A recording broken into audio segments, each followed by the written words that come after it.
जिसने भगवान के चरण में भक्ति किया, प्रेम किया, उसने भगवान को पाया। ऐसे ही एक भक्त है ध्रुव जी महाराज। यहाँ पर सुखदेव जी महाराज परीक्षित को मनु महाराज के बच्चों के बारे में बता रहे हैं। मनु शत्रुपा के 5 संतान, 3 कन्या, 2 पुत्र हुए। कन्याओं के बारे में कल आपने सुना, आकुति, देवहूति और प्रसूति के बारे में। और मनु महाराज के 2 पुत्र हैं। पुत्र का नाम है, एक का नाम है महाराज उत्तानुपाद, एक का नाम है प्रियव्रत। उत्तानुपाद राजा की 2 पत्नियां हैं। पत्नियों का नाम है सुनीति और सुरुचि। सुनीति देवी के एक बालक है, उनका नाम है ध्रुव। सुरुचि देवी के एक बालक है, उनका नाम है उत्तम। अब यहाँ पर सुखदेव जी ने ध्रुव चरित्र सुनाया है। राजा परीक्षित बड़े प्रेम से सुन रहे हैं। भक्तों की चरित्र सुनकर के गदगद हो रहे हैं। सुनीति मैया अपने बालक ध्रुव को लेकर के राज्य से थोड़ा दूर जंगल में एक कुटिया में निवास करती है। छोटा सा बालक ध्रुव जी महाराज नित्य प्रति बच्चों के साथ में खेलने के लिए जाते थे। एक दिन बच्चों ने पूछा, देखो ध्रुव, तुमने अपनी माँ के बारे में तो हमको बताया, लेकिन पिता के बारे में नहीं बताया। तुम्हारे पिताजी कौन हैं? उनका क्या नाम है? वो क्या करते हैं? ये बताओ। अब ध्रुव जी को कुछ भी नहीं पता। उनको सिर्फ माँ के बारे में पता था। माँ के पास रहते थे, माँ के साथ रहते थे।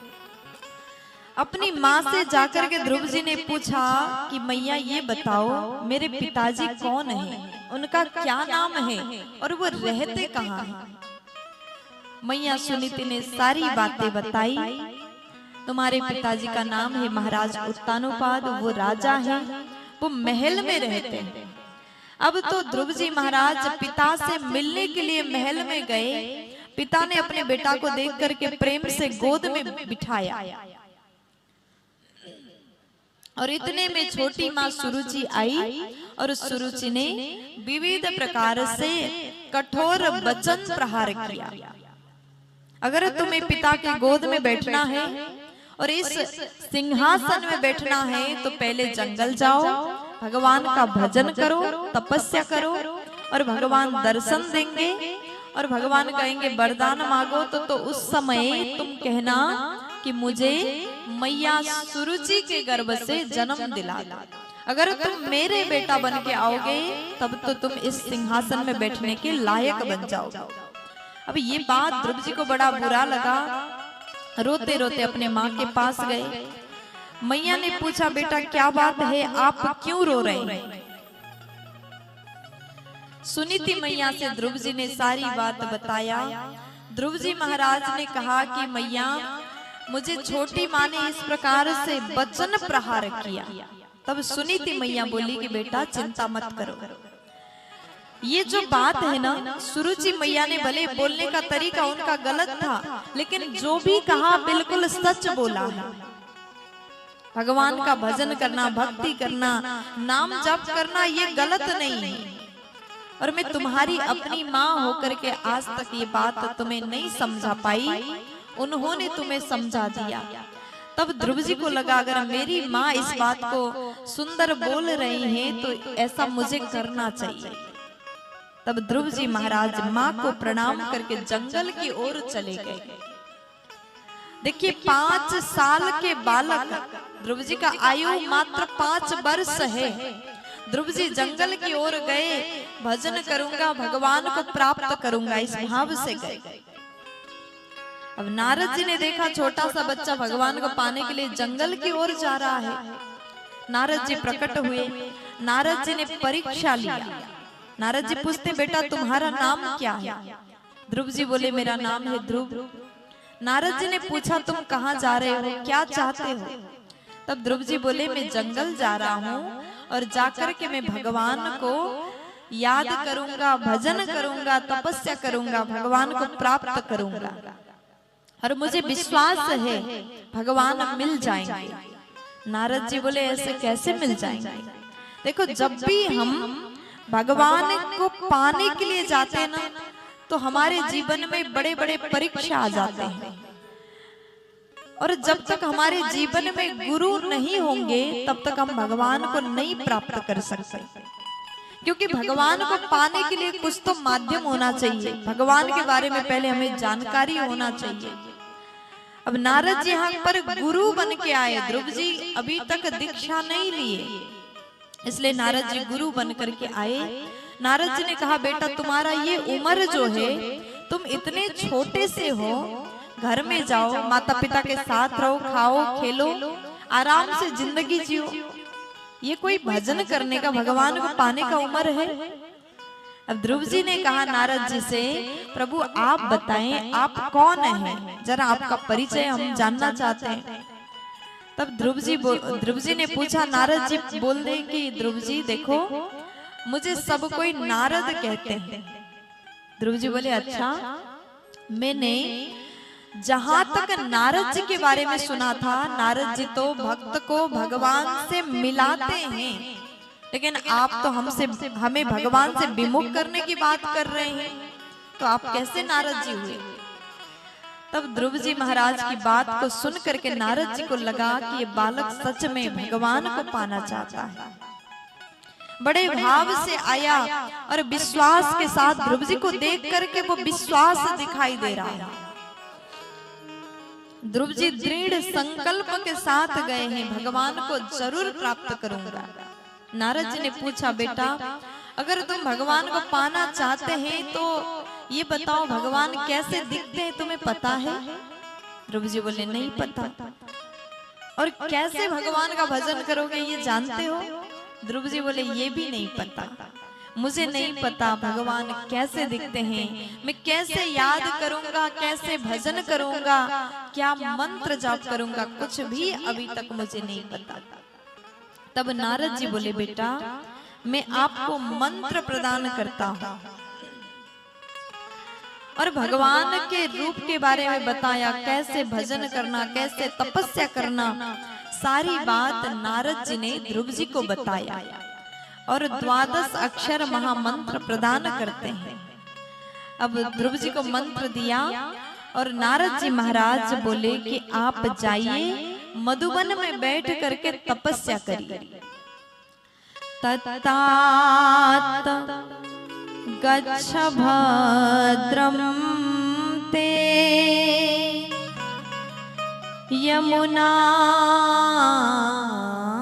यमुनायास्तटं शुचि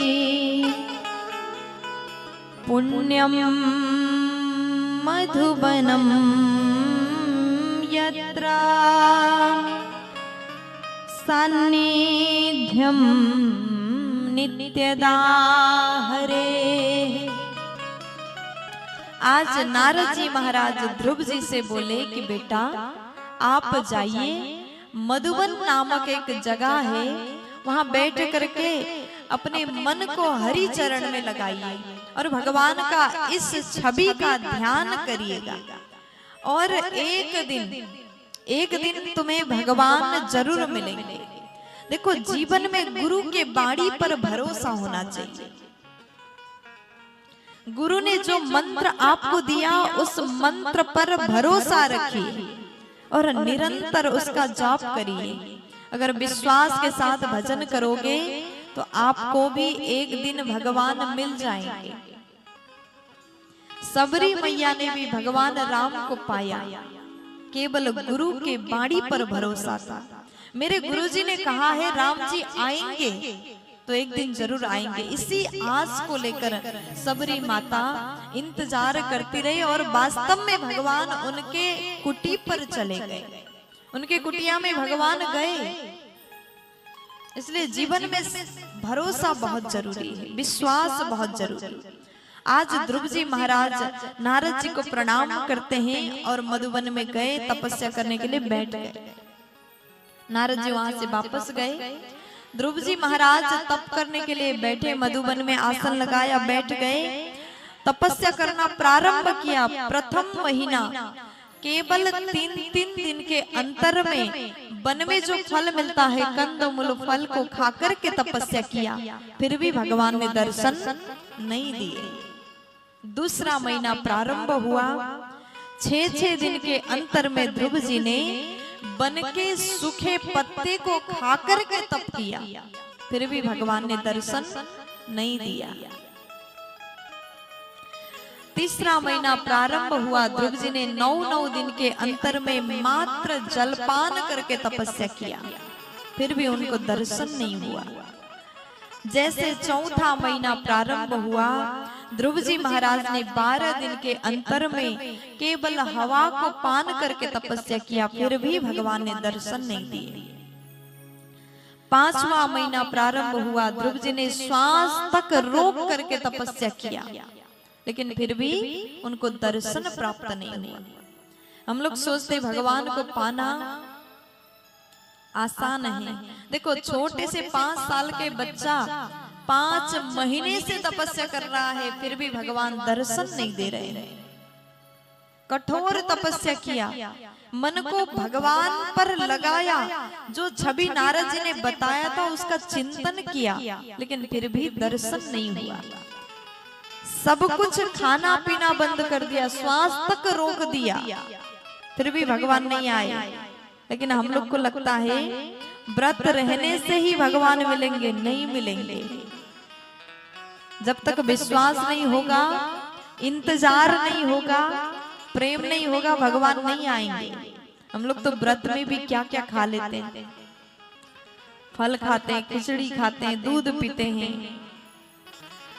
व्रत का अर्थ क्या है? जब तक आप शरीर को कष्ट ना दो, व्रत ही क्या, शरीर को भी थोड़ा सा कष्ट देना चाहिए। तपस्या का अर्थ शरीर को तपाना। आजकल लोग दैनिक जितना खाते हैं व्रत में डबल खा लेते हैं और कहते हैं हम तो व्रत में हैं, हम तो व्रत में हैं। प्यार से बोलो ना, थोड़ा जोर से बोल दीजिए ना, मस्ती में बोलो ना जी। तो ध्रुव जी महाराज ने 5 महीने तक तपस्या किया, भगवान नहीं आए तो देवता लोग भगवान के पास गए और देवताओं ने कहा भगवान आप क्या कर रहे हैं? देखो आपका इतना छोटा सा बालक भक्त है और वो आपको पाने के लिए कठोर तपस्या कर रहा है, फिर भी आप उसे दर्शन देने नहीं जा रहे हैं। आपके मन में एक बार भी ये भाव नहीं आया वो कितने तकलीफ में है? तब भगवान बोले देवताओं इंतजार करो, मैं वहां जाऊंगा। जितना वो भक्त मुझे पाने के लिए तड़प रहा है ना, उससे ज्यादा मैं उसे देखने के लिए तड़प रहा हूं। अगर सच्चा प्रेम होगा तो जितना तड़पन भक्त को होता है उससे ज्यादा भगवान को हो जाता है। भगवान उस भक्त से मिलने के लिए व्याकुल हो जाते हैं। आज भगवान ध्रुव जी के सामने प्रकट हो गए। बोलिए नारायण भगवान की। लेकिन ध्रुव जी महाराज आंख बंद करके भगवान को याद कर रहे हैं। भगवान सोचे ये कैसा भक्त है, मैं इसके सामने प्रकट हो गया और ये आंख खोल करके मुझे देख नहीं रहा, आंख बंद करके बैठा हुआ है।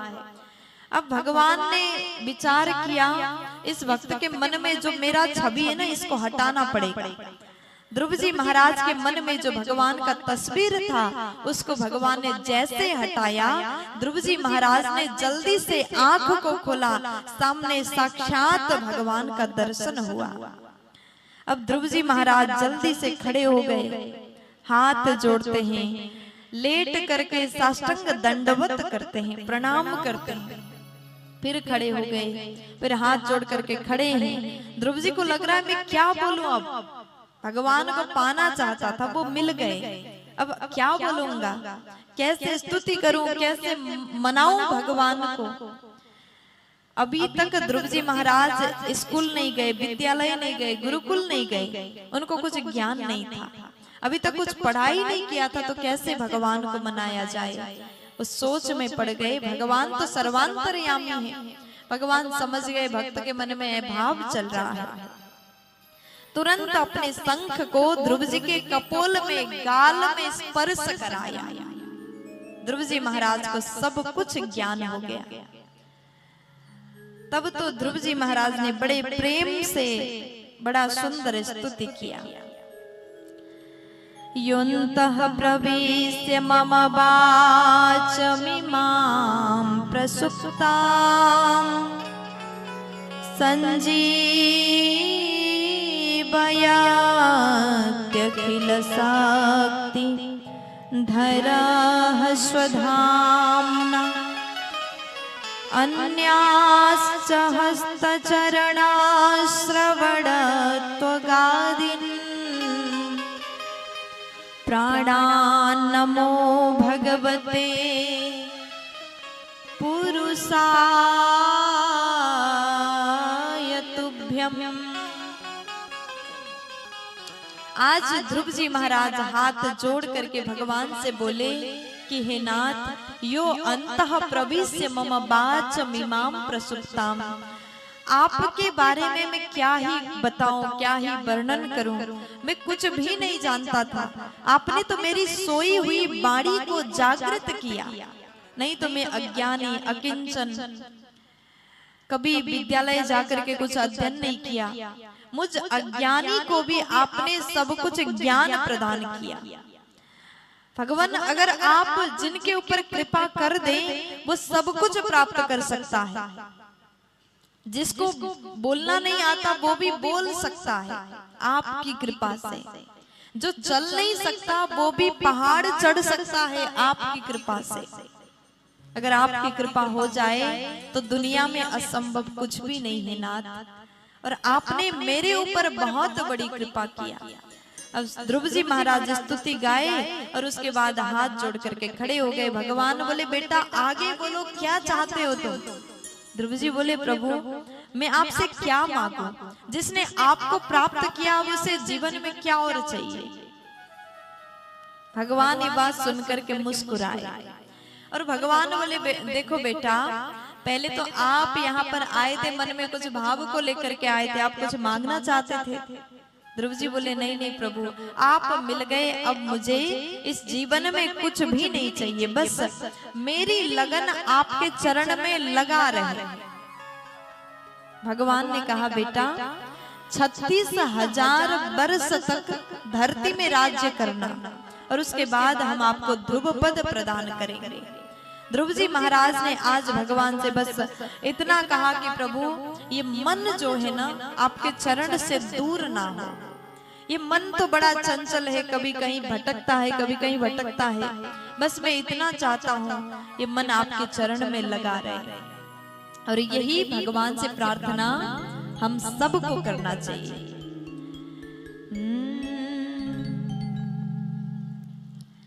मुझे चरणों से लगा ले मेरे श्याम मुरली वाले। दोनों हाथ उठाए ताली बजाते हुए। मुझे चरणों से लगा ले ओ मेरे श्याम मुरली वाले। मुझे चरणों से लगा ले मेरे श्याम मुरली वाले। मुझे चरणों से लगा ले मेरे श्याम मुरली वाले। मेरी श्वास श्वास में तेरा, मेरी सांस सांस में तेरा है नाम मुरली वाले। मुझे चरणों से लगा ले मेरे श्याम मुरली वाले। मुझे चरणों से लगा ले मेरे श्याम मुरली वाले।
पतझड़ है मेरा जीवन बन के बाहर आजा।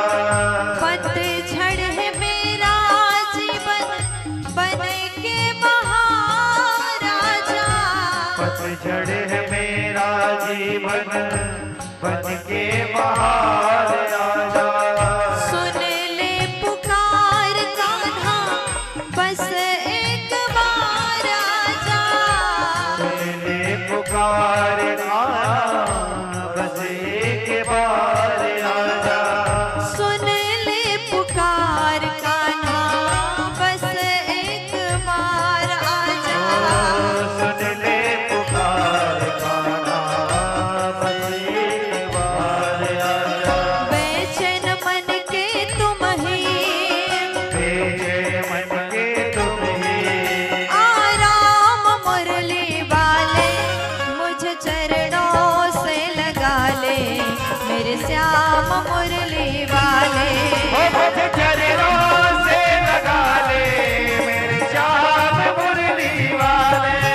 मुझे चरणों से लगा ले मेरे श्याम मुरली वाले। मुझे चरणों से लगा ले मेरे श्याम मुरली वाले। मेरी श्वास श्वास में तेरा मेरी श्वास श्वास में तेरा है नाम मुरली वाले। मुझे चरणों से लगा ले मेरे श्याम मुरली वाले।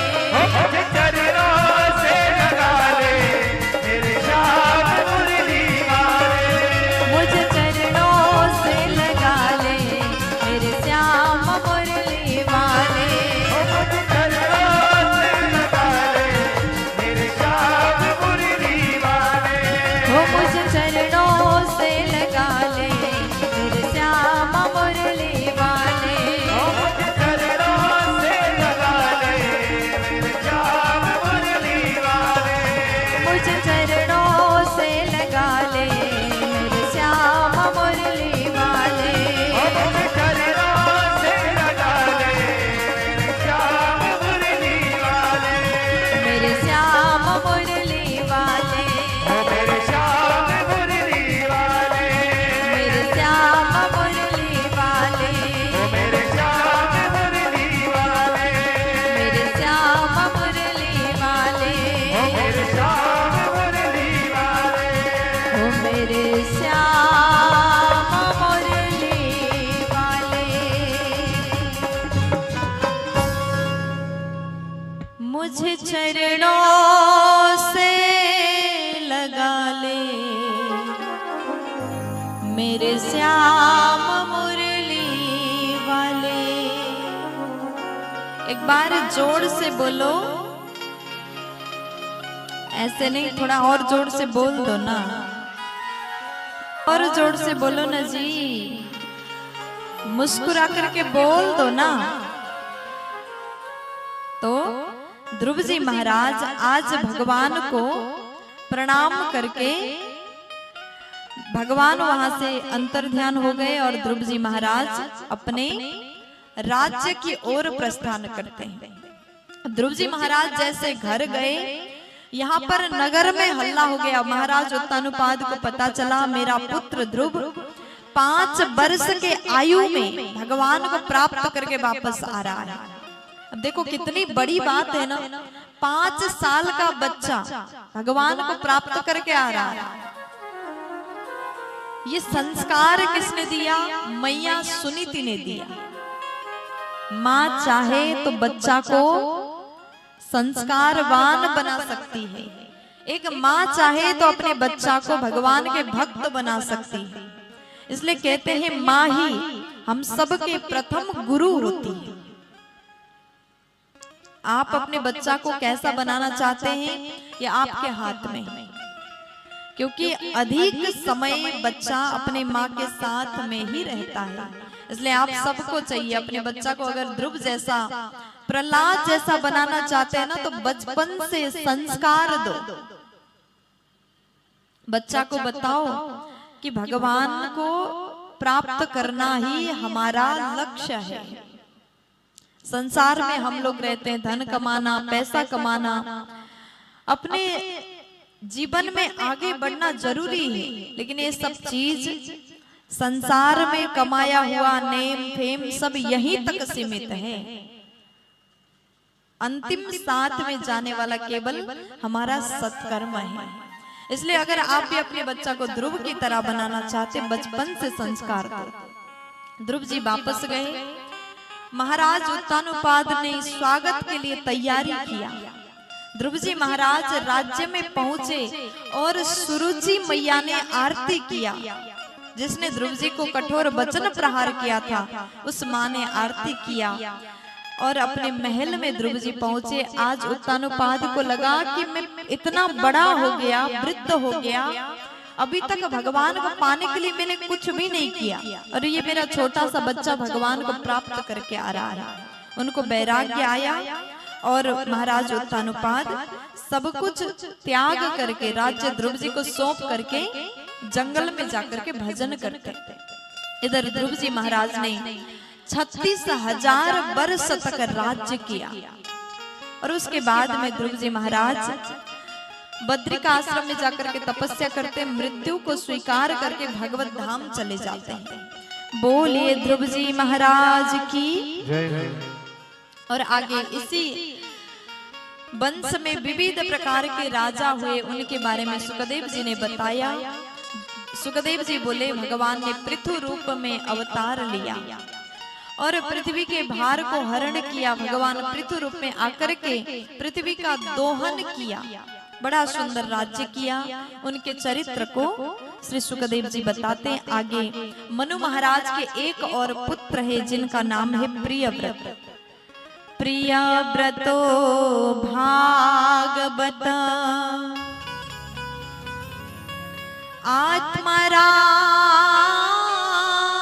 आत्मरामः कथं मुने गृहे रमतयन मूला कर्मबन्धा पराभवा। प्रियव्रत जी महाराज मनु महाराज के दूसरे बेटा, प्रिय यानी सुंदर, व्रत अर्थात प्रतिज्ञा, जिनका प्रतिज्ञा सुंदर हो वो प्रियव्रत है। उनके पावन चरित्र को सुनाया। आगे यही वंश में आग्नित्र नाम के राजा हुए, इसी वंश में नाभि नाम के राजा हुए और यही वंश में भगवान ऋषभ देव रूप में आए।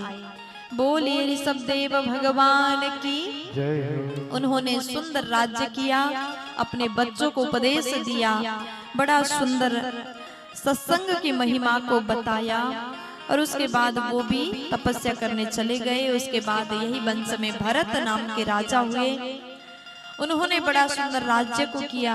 भरत जी महाराज ने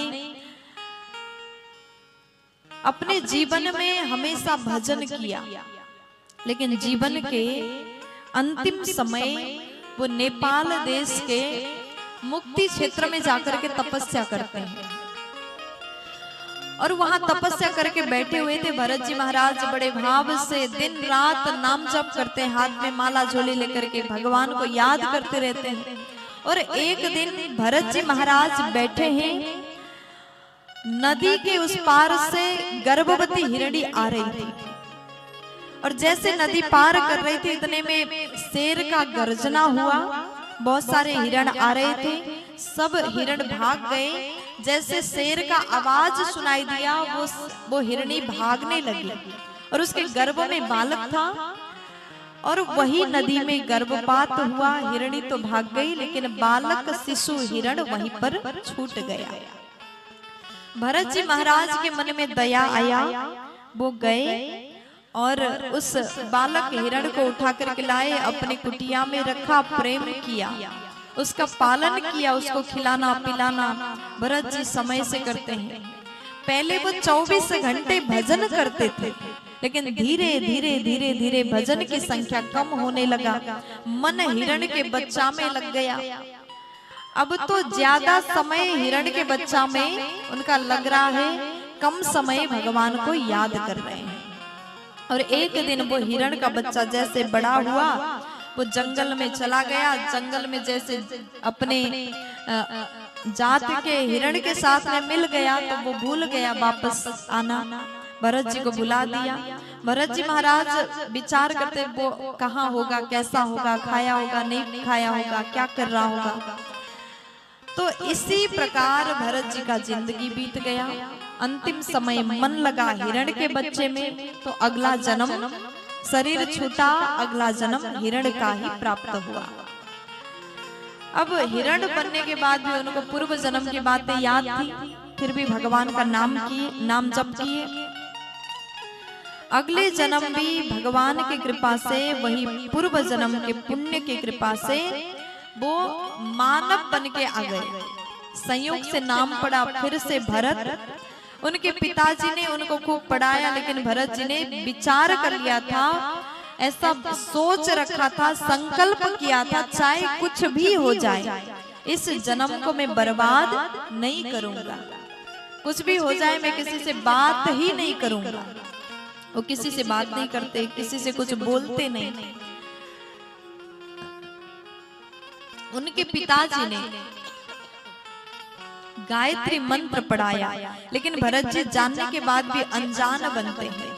पिता ने कहा ये कैसा बालक है, बिल्कुल जड़ समान है।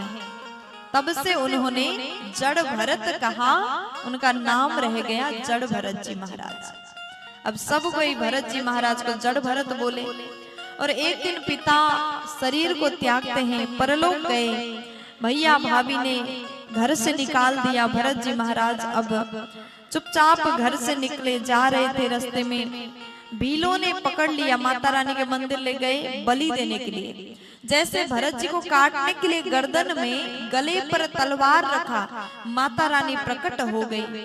बोलिए भद्रकाली माई की जय हो। और उस हाथ में तलवार मैया ने लेकर के दुष्ट का संहार किया। भरत जी वहां से मैया को प्रणाम करके आगे बढ़े। एक सिंधु सौवीर देश का राजा रहुगढ़ का सवारी निकल रहा था। पालकी में विराजमान है राजा। चार कहार उस पालकी को अपने कंधे पर उठाए